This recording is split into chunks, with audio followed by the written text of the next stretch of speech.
Hello everyone, welcome to my channel Initial Solution.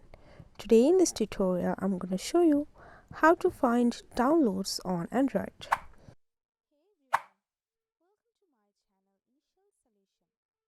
So sometimes if we downloaded any files on pictures on my Android phone and after that we can't find these files. So for this you have to first find out your files or file manager.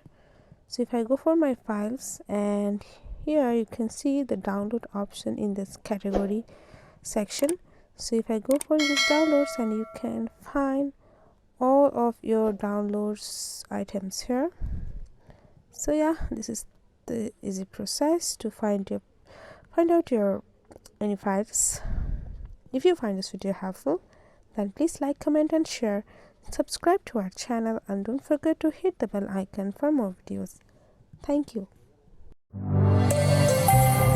This video is sponsored by Xirosoft. Xirosoft offers graphic design, UI UX design, digital marketing and web development.